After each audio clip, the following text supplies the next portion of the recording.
I mean, like you said, our bodies, specifically our feet and legs, are our most important tool in our toolbox. And thinking about your body is even more important than that. It's what's actually allowing you to do all this. And so taking care of your body is so very important. And oftentimes you have to do that to the detriment of progress. But it's, you know, if you don't, then there'll be no progress.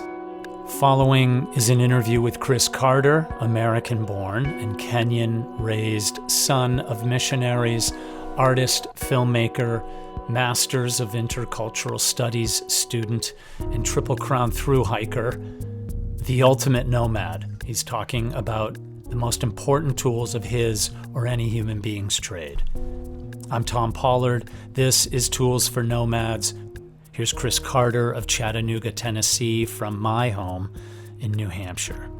You've got to be really carefully choose what it is you bring with you on an endeavor. You've probably been away from home more than most people would ever in many lifetimes.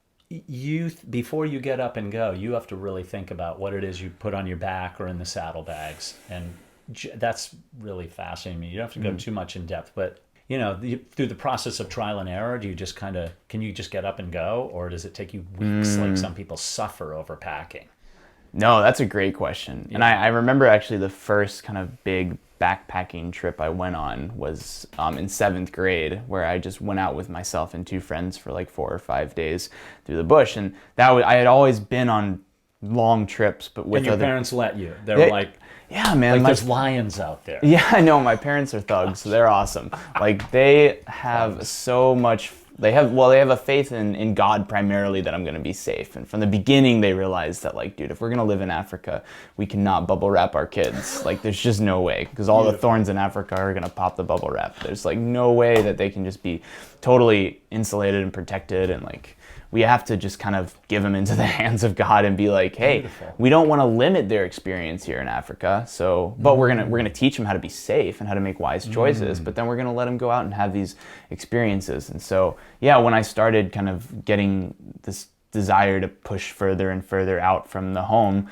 then it was challenging for them. You know, I didn't have a cell phone until I was like a junior in high school or something. Or was like, I think it was like my sophomore year. I got this little Nokia brick, and like I would only use it on motorcycle trips to like call my mom and stuff. And like it's just a very, you know, iPhones weren't even on my radar or anything. Amazing. And so navigation was interesting as well. But yeah, I mean, we would go for a week without contacting them, you know, and we're out in the bush, and like so much happens. And I finally called them. I'm like, yeah, we ran into this herd of hyenas, and then we had 3 flat tires, and then we enraged this Maasai tribe, and they chased us out of their land and stuff. And it's like, and they're like, well, I'm glad you're okay, you know.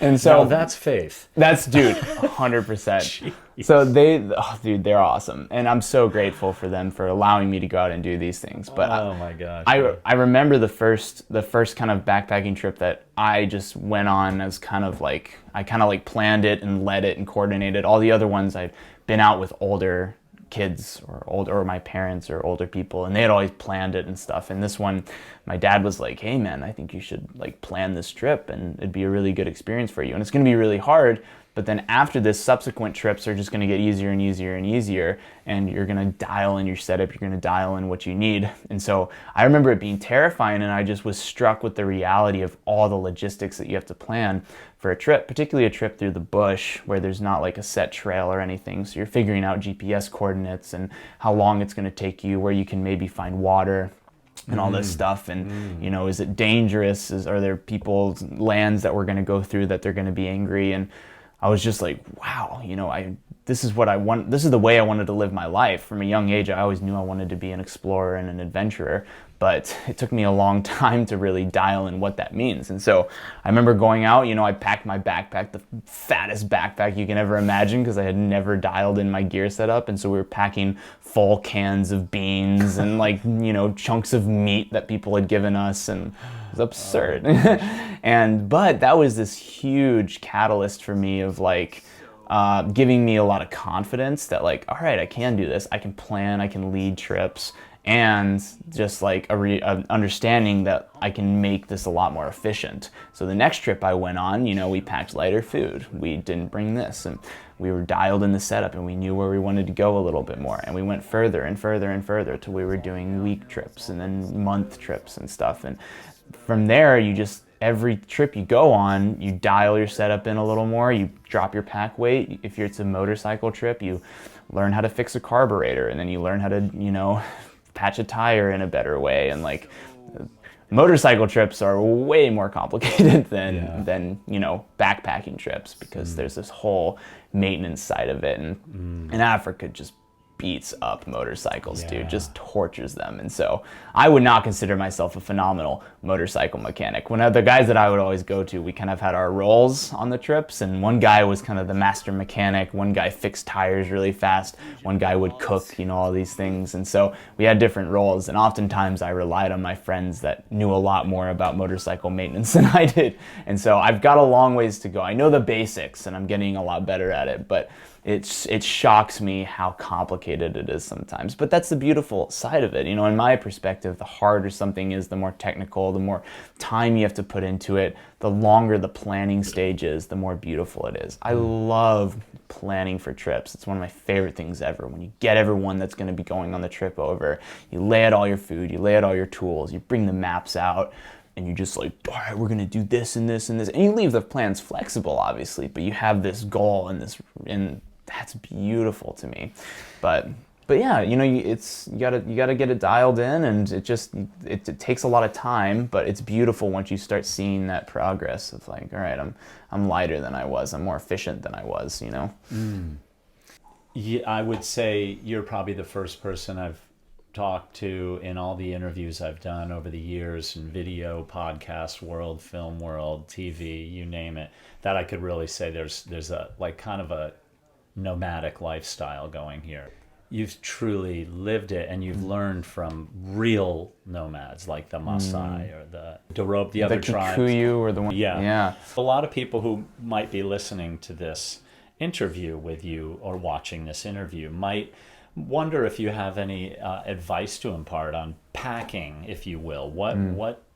How do you, if somebody's trying to keep it light, somebody doesn't, they're not going to check in 2 bags on an airplane flight or something.